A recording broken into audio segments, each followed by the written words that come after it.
Mateo 28:19-20. Ang iyon ako ang kanan sa pag-indog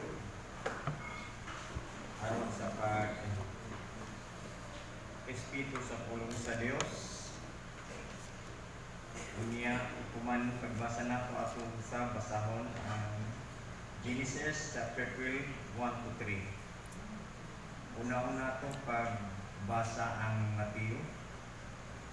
Ako ang basa. Mateo 28, versikulo 19 ngadto sa 20. Ang pulong sa Ginoo nagaingon po sa pandakaw kamo ngadto sa tanang katawan sa tibuok kalibutan ug himuha sila nga akong mga tinun-an ug bunyagi sila sa ngalan samahan sa Anak ug sa Espiritu. Ug tudloi sila pagtuman sa tanan nga akong gisugot kaninyo ug hinumdumi akong magauban kaninyo sa tanan kanunay angkod sa katapusan sa kalibutan. Din ato na usab pamalandungan sa ikaduhang reference nato dinhi sa Genesis chapter 12 verse 1-3.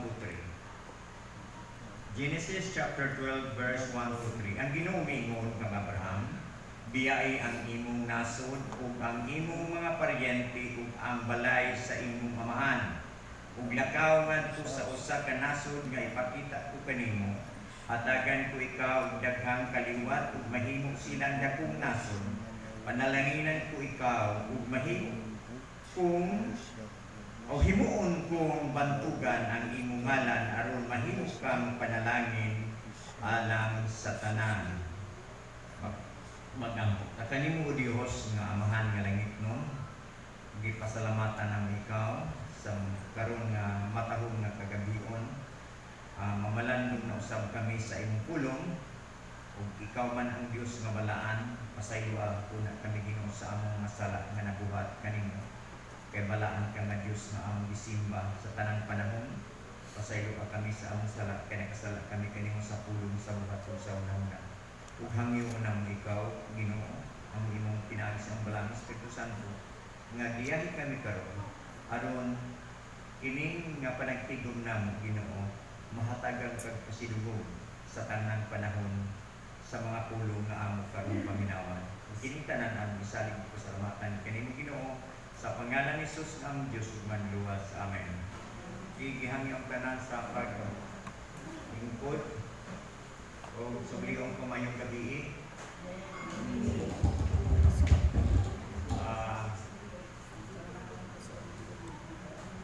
Salamat sa Ginoo nga ubay-ubay ang karon nagsimba. Dalay ko ang Diyos. Kagabi tuod, pasalamat ko gabi nga naka-antumi sa nagbangutang nga pamilya kiri-kiri nga antumi gabi uban ako si Pastor Bindo, Pastor Rocky. Ito amay dito katapusan gabi. Unya ang wala na ko nananghid ko nga dili ko maka-uban sa pagdalangan ko sa ministeryo nananghid ko kay di ko makauban kay assignment man ako dahil kada magwali. Imbes dito yun ako nga dili ko madisturbo hindi mo kadlaw nadisturbo yun ko kay naghananawag ining mabutang sa kalibutan mawagin magkababag sa bulaton sa Ginoo.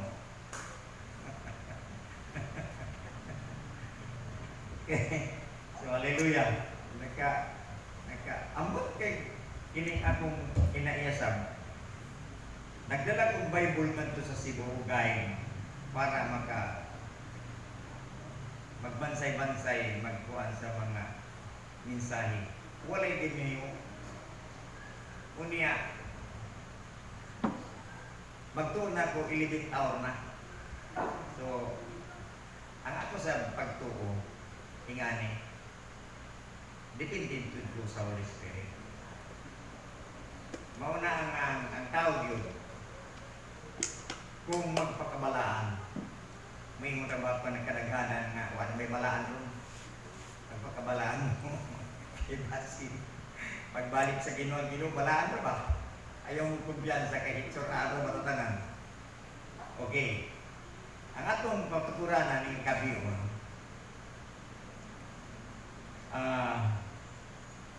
pirmi na ito ni mabati, balik-balik na ni.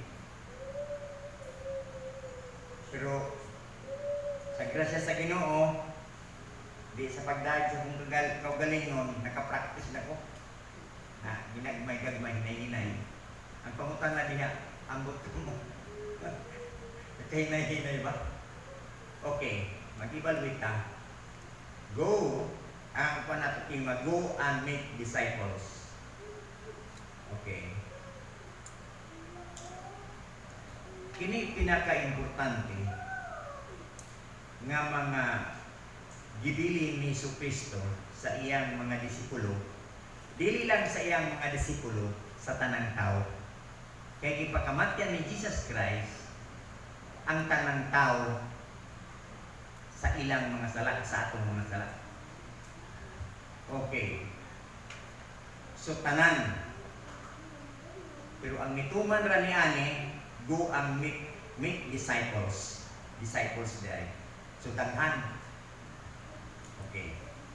So sa kung atong basahon ang Old Testament sa kinabuhi ni Kuan ni Abraham, kung ang atong makuha dayon biological ang atong magits diha biological imong padaghanon ko ang imong kaliwat sama sa kadaghan sa buhangin sama sa kadagan sa balas sa baybayon unya himuon ko ang imong kaliwat sama sa bituon kadaghan. So mao na ang ato dayong makuha biological sa itaw gani nga kuan ang atong manamutang dayon kang Kristo disipulo. Ang disipulo ba sa atong pagsabot kadiadto pa ba na karon na sa panahon ni Jesus? Ako pa nang ipamalandungan. Ang akong pagpamalandong kadiadto pa na. Kaya naman, sa dihang si Eva at si Adan nakasala, ang tanang tao, ang tao nahilayo sa Dios. So naa na daan. Muna ang atong pamalandungan kay ang sa panahon nga ang tao nakasasila si iba o diha nahilayo sa Dios. So ang paghimo niya na ilang idisipulo mo na ang kadaghan nato biological ang sa ato masabtan. Pero sa ako lang sa una na ang importante niya na gidawat na bagay nato si Jesus nga atong Diyos ug manluluwas sa atong kinabuhi. Kadaghan ang mayon nga baptist, yes. Gidawat na nako si Jesus nga atong Diyos ug manluluwas. Din anak na ako sa Ginoo. Mga igsoon, yung pa sa Facebook na, ayaw kong tawag ang Lord. Kaya kung Lord nga niyang tawag mo sa ako, sa tungaguan, di pasara na sa group chat na to, ako ang imong Ginoo sundon, Lord. Okay. Ako lang na-itsa dito. Wala pa kong makasubon mo. Unsa ang inuwan sa asakuan sa discipleship ug sa panahon ni kuan sa ni Abraham ana ay promises. Nay promises sa Ginoo. Kung motuman ta makapanunod ta sa gi-promise sa Ginoo. Okay. Bagyo taas-taas naman ang atong wali. Kung atong pabasahon sa dinhi sa Genesis 12:1 atong nabasa, din ato i-continue. Kung sa inon sa Ginoo, panalanginan ko kadtong magpanalangin kanimo. Apan tungluhon ko kadtong magtunglo kanimo. Ang tanang nasod sa kalibutan maghangyo kanako nga panalanginan ko sila ingon sa pagpanalangin ko kanimo. Panalanginan ko ang magpanalangin kanimo. Unya ko magtulog kanimo. Tulungon sa Ginoo. Subot pasabot. Kung makatuman ta sa gisugo sa Ginoo, ang Ginoo dapit kanato. Amen. Okay. Sa akong kinabuhi no, daghan ang akong na-experience, di na ako ilain. Dapit gid ang Ginoo no, kay ako lang ibalik. Maghimo lang og testimony. Daghan na ang nahitabo sa akong kinabuhi, kanang bitaw ingon nga ang pagpanimalo sa ako. Bantayan gid nato na. Ang Kristohanon dili ang may manimalo sa isig ka tao. Iyam katong nahitabo sa linig no. Nakapalit ning akong igsuon og yuta. Karon wa ko magtuo mahimo og administrator. Pag himo administrator na ako, nagpa-problema gyud ko kay ang tawo nga nagpuyo sa balay nagguba. Nakabot ng barangay. Abot sa barangay. Nagsabot mi may sabot. Unya ni abot didto sa barangay sa Tumayo by Atrisik nga muhawa siya 24 sa Mayo. Dinako ko to. Karon niabot na mga adlaw tas adlaw wala paghapon siya mo kuan. Muhawa nag-text mi. Pag-text nako nagbinayo ay luyo sa akong gihatag nga pabor sa iya. Lain ang response. Pero mao na pagkanindot bitaw kung naanata sa Ginoo kay ang mga sitwasyon labi na nga pastor nako na naigid nato. Lain ang atong pinabuhi. Pinasahi na. So, lakto ng pag-istorya, dili maayo na ang response sa ako. Ang itagaan ako pabor siya, itagaan ako kwarta, kaya yung sa akong igsuon nga, manong ayo tagaan tayo, kaya pastor na ko na tagaan pabor. So, madto-madto, pagbisita na ako kung gani nga, kasama to sa ginwala na siya ni lakaw, pero masakit ang mga pulong na iyang di kuha sa ako. So, kana siya, nagplano kong nga-witnessan na ako ng mga bata. Kaya kung maghimo ta o dili maayo, dili kita maka-witness sa usa ka tawo. Kailangan magkita. Okay. Nawala ko gamay. So, basahon nato panalangin ng tanong. Then, ingon, when one responds to God's calling, the result are, gitawag nato sa Ginoo, no? Kay Kristohano naman ta, nagpabunyag ta, gibunyagan ta, kunya ang atong Ginoo si Jesucristo, o si Jesucristo, Great Commission. Okay. Unsa may tabo sa usa ka tawo kung mo response ka sa tawag sa Ginoo? Una, a change of life. Next, a new purpose of living, a change of plans, a new direction, a change of life. Kumusta man ang atong kinabuhi?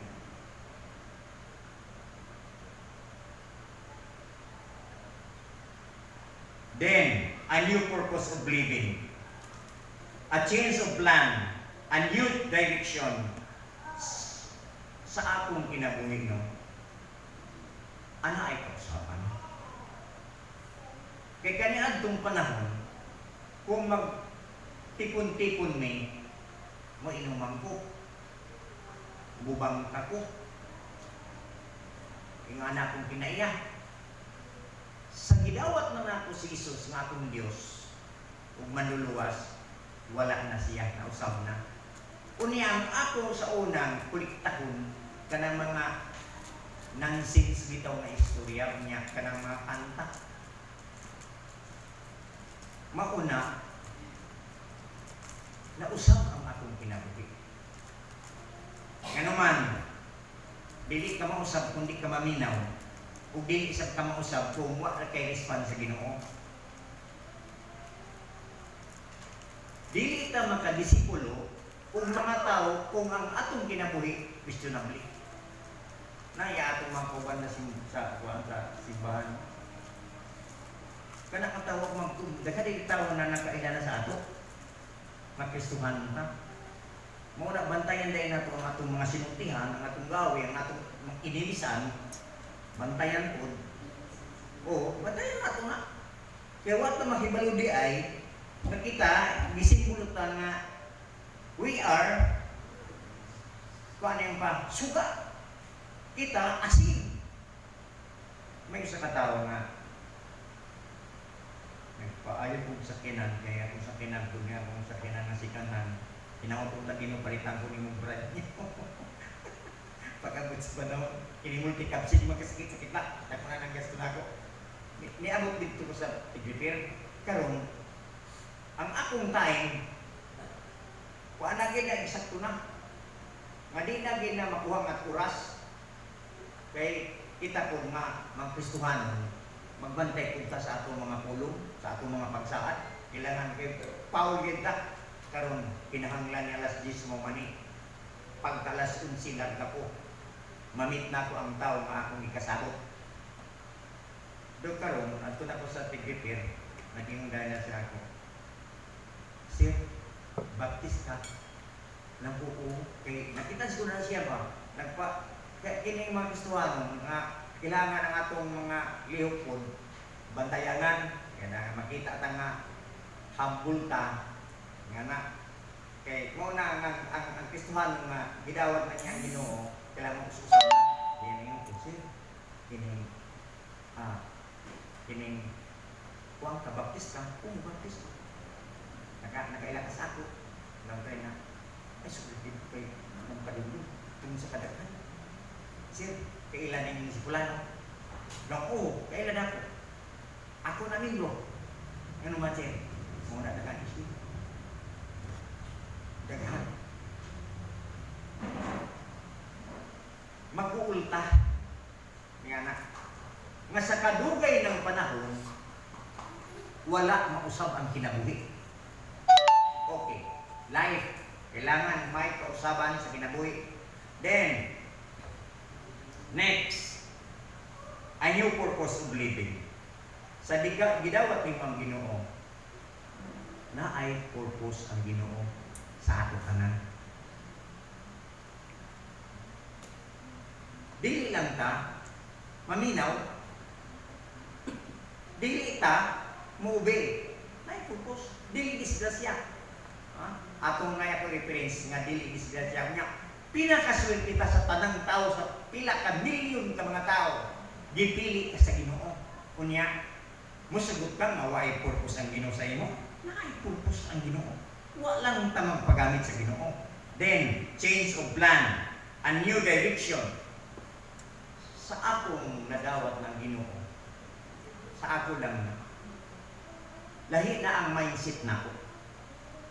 Ang mindset nako, maghatag ng good kanunay kamayaan sa Ginoo. Dako ang ako i-budget guide sa Ginoo kaysa mura to sa gutat namo. Pag mo tagbo, walay mo tagbo.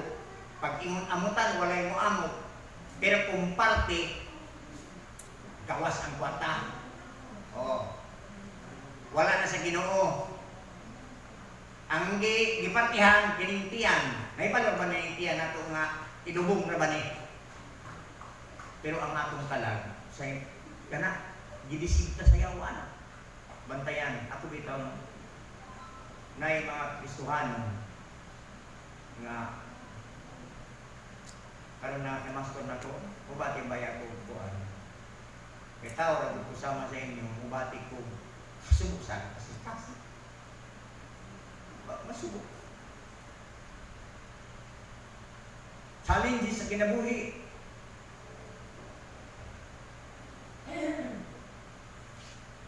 Sahay, i-Facebook, nakalitsod, naghudya ka, sa birthday, pero ang inuwala. Pag-amot, way amot, pero kung sa kalibutan, pastigan. Magila ka akong kasing-kasing. Kani ato dili nga na ako kasing-kasing.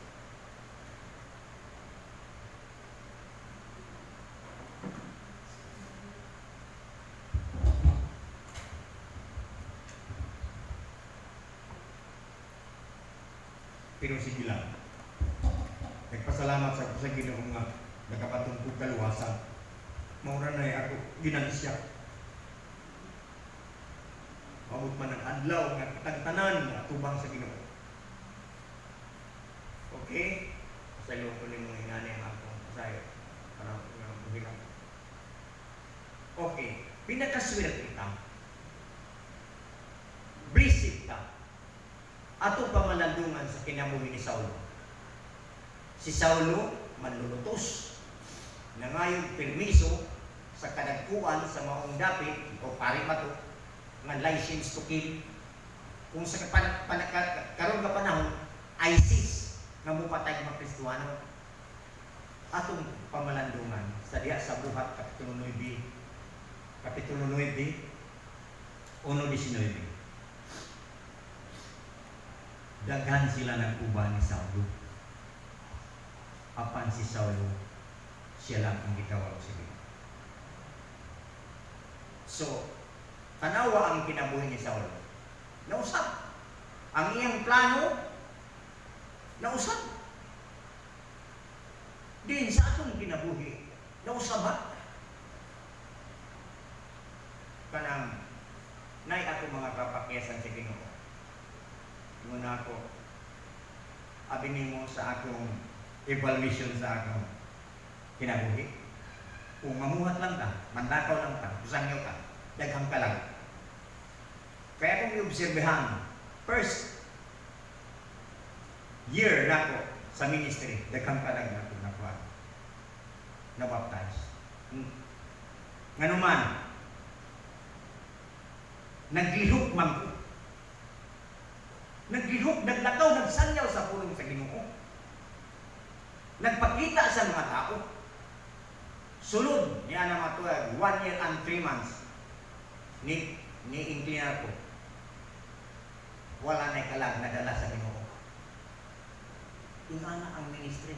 Prayer dapat di ay ang mga alagad sa Ginoo may inampuon. Tuwa ko sibo. Kaya pag Domingo, wala may nanimba, kamay na lang. Maihat. Diha na nako natistingan nga ang pag-ampo yun, powerful.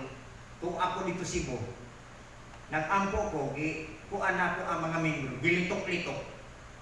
Pagtanaw pa na ako di Facebook, nanimba. Wa ko mo bisita. Wa ko sila mo bisita. Mga igsoon, dili na ko pasong ako may pangutana sa atong kagalingon. Ako na ako'y kapakyasan. Nanay na ngamatay na akong ibistahan na wala na akong mawitnisi. Kaya akong waman ako din ditsuha. Dapat ditsuha din tawag makakita agad. May chance. Di na padugayon. Kaya bumalik na ko, tiyo. Ilang kabulan. Pag kuha na ako. Ito yung sa Ginoo. Ilmer, ingon ako. Asa ka. Ingon ka, mubalik ka. Tanawa, sa kadagang tricycle, nagsakin na, kadto ba tricycle? Ingon dahil na. Paano sa ako, nakaibig pa niya sa ako. Kadagang tricycle, kadto pag nakilabi na. Ikaw si Ilmer mo, lang ko. Pining, parinti ka. Ayaw sa ipalin mo. Kaya, kung ako, Espinosa. Ay, Espinosa. Nakumas naman sa tayo Cindy. Patay na. Gahapon lang ginumong. Naku ginumong. Pasayo ako. Kaya ang plano, ang Holy Spirit na ginumong sa akin. Pining bitaw no. Tuman mo ginato. Ang Holy Spirit. Bukuan mo gina. Ang sulti sa ako. Kuha atong katri. Ibutang dito sa iya hadalha. Gamita ang multikaw. Kaya gibistahan ako. Nagigda sa sao. Paglakaw. At ito na kanong konsinsya ko. Maglakaw, paghuyong-huyong itaw, tigulang. Ang nabutang sa among muna-huna na ako, kuhaw ng katre dito na wala magamit ng pila na katuig, dalha sa mahayahay o ipagamit. Maunay ako sulti. Mga na-conviction ako. Gi-ignore na ako. So tanawa, sa kadagan na sa kinangan nung nagka-atol pa namin, gilubong gahapon, inunay kong Ginoo. Pasaylo ako sa akong mga kapakyas. Ngano man, itang tanan, may tulubago kung ang taong makasasal nga dili nato ma-witnessan. Diha sa Isikin, mabasa na 3:18 ba na siya? Paninglan ko ang kamatayon, ang paninglan ko ikaw sa ibukaw sa kamatayon sa katao nga dautan gawa ni witness. Suba ko na, kung ato simple lang malandong ta, kung kitang tanan mga anak sa Ginoo, sorry lang, sorry ko. Pila na katuig ang sorry? 58 years nag-anniversary ta, di ba? Oh. Simple multiplication. Pilay naglingkod dia primero. Butang na polo. Sa isa ka tuig na usa nimo, mag-20 ta. Pasunod na tuig, mag-40 ta. Isa ka tuig ha? Sado di ta makadali sa kakala. Na kining giingon, go and make disciples. Ang tanan diha, tayo na nagdubal. Simple na. Siya di mapuno. Sado di magkuhan po niya. Challenge lang niya. Sud sa 58 years sa MCCSB, isa raka church ang himo. Anak, isa ra. Tinuod ba ko?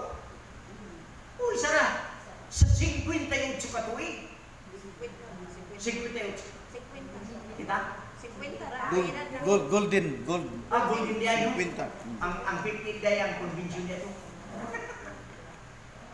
Mga igsuon, dako ay na nga lapsis na to. Dako na. Challenge lang na. Challenge.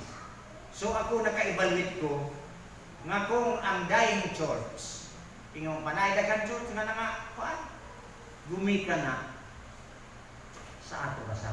Wala tayo. Balikan ako mo. Mao na ang akong gabi. Pero tuamon ko dito. Ingon na bago na ka. Si Kristo ang atong Ginoo. Then, may kamaguhan na ta. Karon dito sa service man, na malandong to. Kining Kristohanon, kung naay namatay, naay manganta, ang programa sa mga serbisyo, isip makakabi. Isip. Walay kalahian, walay kausapan. Murag luwi tanaw.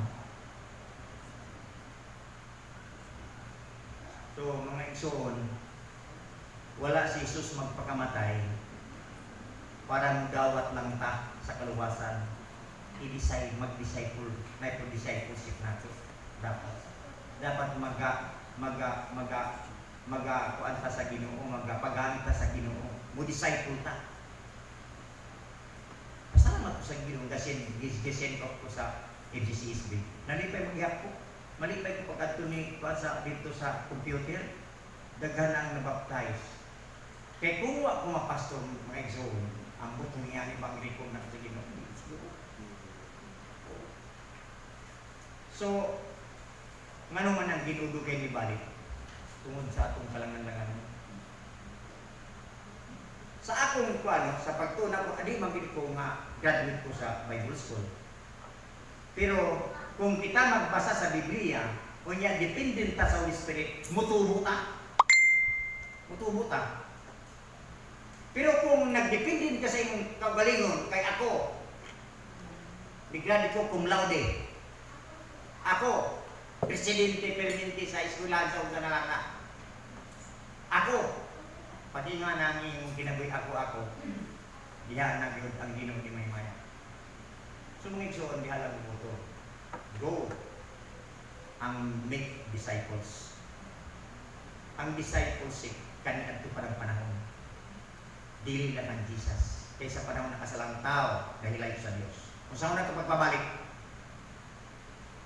natural, ato sila i-disciple. pabalik ka, tumuhalik ka sa pulong sa Ginoo. So di alam utog o pinapunta ang Ginoo magpamuhat kanatong tanan sa tanang panahon. Let us pray, Lord. Salamat sa tanan. Mabangi pa kami. Magkahatag kami kahimayaan sa tanang panahon, Ginoo, sa among kinabuhi. Samtang may kusog pa kami. Lord, gamita kami alang sa imong himayaan. Tagay kami sa kalipay kaisog sa pagmantala sa imong pulong. Ginoo, pinapuntang imong Holy Spirit magasusi sa among kasing-kasing. Nagpakamatay ka alang sa tanang tao na makasala. Gamita kaming tanan, gikan karon hangtod